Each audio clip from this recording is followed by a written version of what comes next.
Olá, meus amigos e minhas amigas.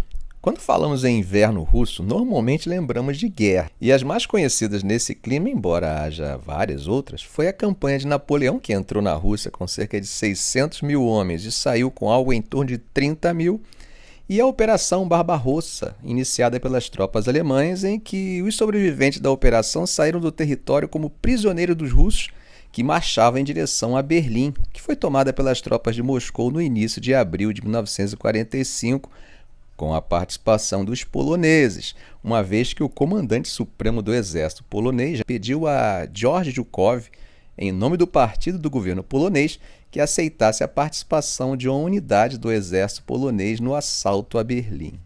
E o que a Polônia tem a ver com o vídeo de hoje? Pelo que sabemos, eles hoje não morrem de amores por Moscou. É que enquanto o general inverno russo dá suas caras pela Ucrânia, os russos acumulam mísseis e munições para atacar a infraestrutura do país, soldados ucranianos em um campo coberto de neve no oeste da Polônia estão sendo treinados em guerra de trincheiras. Isso poucos dias antes de serem enviados para a frente de batalha. Várias organizações de mídia foram convidadas essa semana para assistir ao treinamento que foi realizado por soldados da Polônia, França e Bélgica em Wedzin, a cerca de 40 quilômetros da fronteira com a Alemanha. Um soldado ucraniano disse que a maioria das pessoas realmente não tem experiência militar e elas estão sendo ensinadas a executar algumas táticas básicas. Somos ensinados como usar armas em áreas urbanas e em trincheiras. A realização do treinamento foi feita como parte dos esforços da União Europeia para ajudar o exército da Ucrânia e ficou a cargo do Comando de Treinamento de Armas Combinadas, que foi estabelecido como parte dos exercícios militares e tem sido realizado em 24 dos 27 Estados-membros do bloco. O diretor-geral do Estado-Maior Militar da União Europeia, Michael van der Laan, disse que eles continuarão se adaptando uma vez que a situação no campo de batalha está mudando a cada dia. Segundo o comandante-em-chefe das Forças Armadas da Ucrânia, general Valery Zaluzhnyi, a guerra está se movendo para uma nova fase de combates estáticos e de desgaste, o que poderia permitir que Moscou reconstruísse seu poderio militar e que as operações seriam mais complicadas pelo clima nesse momento em que o general inverno vem se aproximando. Veja o que um soldado ucraniano disse sobre a dificuldade do inverno. Eu diria que o inverno é a estação mais exigente quando se trata de guerra. Ele limita severamente nosso movimento e manobrabilidade, enquanto o inimigo claramente nos vê através de câmeras térmicas e drones. Um segundo soldado ucraniano disse que o treinamento que as tropas estão recebendo na Polônia os ajudará a progredir na contraofensiva. Lutar nas trincheiras é um dos elementos mais importantes nessa guerra. Eu acho que melhorar as habilidades nessa área ajudará nossos soldados a ter sucesso no campo de batalha. Bom, treinamento parece que os ucranianos estão recebendo. Se o volume desse treinamento é suficiente para capacitar boa parte das tropas espalhadas pela linha de frente ou não, isso é outra história, mas demonstra algum tipo de ajuda efetiva dos europeus aos ucranianos. Mas e como anda a ajuda material financeira? Bom, para fugirmos do senso comum, vamos ser mais objetivos e frios na nossa resposta a essa pergunta. É sempre bom recorrermos aos números para ilustrar melhor as informações e notícias.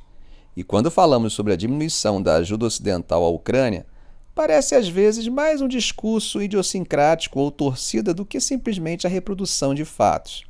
Então vamos aos fatos. O fato concreto, objetivo e verificável é que a ajuda militar internacional à Ucrânia atingiu seu nível mais baixo desde o início da guerra em 24 de fevereiro de 2022. E isso não é apenas uma opinião, são dados objetivos que corroboram isso. O alerta foi feito nesta quinta-feira pelo Instituto de Pesquisa Alemão Kiel Institute, que monitora a ajuda militar, financeira e humanitária prometida e entregue ao país desde a invasão russa.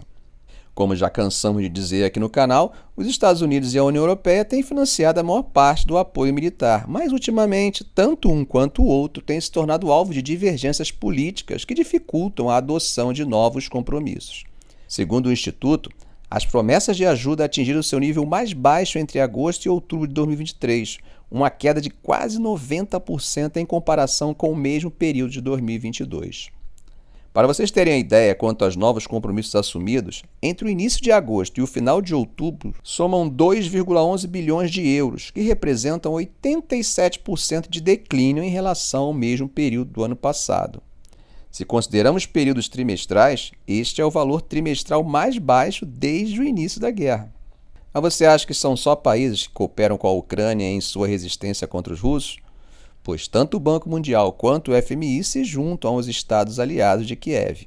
Esse grupo meio heterodoxo prometeu desde o início quase 255 bilhões de euros em ajuda, incluindo 182 bilhões de euros a curto prazo, valor que já foi entregue. O compromisso inclui 141 bilhões em ajuda financeira, 16 bilhões em ajuda humanitária e 98 bilhões em ajuda militar. Mas vejam o que vem acontecendo. Se consideramos o período de agosto a outubro de 2023, dos 42 países doadores que foram monitorados pelo Instituto, apenas 20 se comprometeram com novos pacotes de ajuda. E mesmo assim, os novos compromissos assumidos tanto pela União Europeia quanto pelos Estados Unidos foram considerados limitados. Segundo o Instituto, as perspectivas são incertas, já que a União Europeia ainda aguarda a aprovação do acordo pelo bloco, e a ajuda dos Estados Unidos está diminuindo, que, como sabemos, sofreu novo bloqueio essa semana no Senado americano. Nas palavras do chefe da equipe do Instituto Kiel, Christoph Trebes, diante da incerteza sobre a manutenção de apoio financeiro dos Estados Unidos, a Ucrânia só pode esperar que a União Europeia adote o seu pacote de 50 bilhões de euros, anunciado há muito tempo. Um novo adiamento fortaleceria a posição do presidente russo Vladimir Putin. Bom, o pacote que consolidaria o apoio europeu à Ucrânia está bloqueado porque alguns países se recusam a pagar mais. Já o novo pacote americano ao governo ucraniano está bloqueado no Congresso dos Estados Unidos pela relutância da ala republicana, influenciada também pela situação em Israel, que mobiliza recursos do governo americano. Dos 41 países doadores que o Instituto acompanhou, apenas metade deles assumiu novos compromissos de ajuda nos últimos 3 meses. Entre os países que se comprometem a manter o suporte estão a Alemanha e os países do norte da Europa. Essa situação vem modulando o discurso de Zelensky, embora não deixe de investir na esperança de que possa encontrar algum apoio no lobby da área de defesa dos Estados Unidos.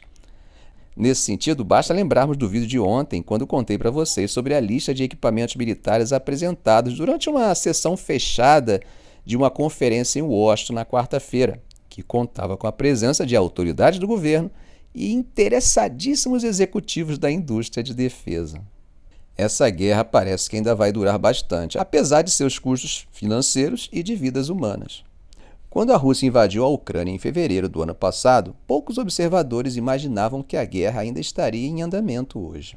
A invasão russa, surpreendentemente, não previu a resistência das forças ucranianas nem o firme apoio que o país receberia da Europa e da América do Norte. Além disso, os russos negligenciaram as deficiências de seu próprio exército. E agora ambos os lados se encontram entrincheirados, nos levando a ponderar: será que essa guerra durará anos? Mas por que esse conflito está se prolongando tanto? Na maioria das vezes, os conflitos são breves, com duração média de 3 a 4 meses, e isso se analisarmos a história dos conflitos nos últimos 2 séculos. Afinal, a guerra é a pior forma de resolver diferenças políticas, e disso acredito que ninguém em sã consciência tenha dúvida. E o normal é que, à medida que os custos dos confrontos se tornam evidentes, os adversários acabam encontrando um ponto de consenso e assinam um acordo de paz, mais vantajoso para um ou para o outro, dependendo das condições que cada um estiver na guerra. No entanto, nem sempre as coisas são perfeitas assim, e algumas guerras desafiam essa lógica, persistindo por mais tempo. Posso citar 3 razões estratégicas que podem levar um acordo como esse a não ser considerado possível. Quando os líderes sentem que a derrota ameaça sua própria sobrevivência, quando não têm uma noção clara de sua própria força e a do seu inimigo, e quando temem que o adversário se fortaleça no futuro. No caso da guerra que estamos assistindo, acredito que essas 3 razões podem ser apontadas como responsáveis pela manutenção do conflito em andamento. A Ucrânia e seus apoiadores ocidentais alegam que uma vitória russa teria sérias consequências para a estabilidade do mundo. Já houve inclusive quem afirmasse que uma vitória russa para a Europa representaria um risco existencial. Já do outro lado, o risco existencial já foi alegado por Putin, o que traz mais tensão para o conflito, uma vez que, segundo o protocolo do país, o risco existencial seria uma das únicas razões que justificaria o uso de seu arsenal nuclear. Ficamos por aqui. Se esse vídeo foi útil para você, faça um comentário, compartilhe em suas redes sociais, dê um like.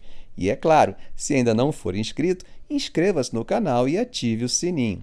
Ok, gente? Um grande abraço do professor Arão Alves.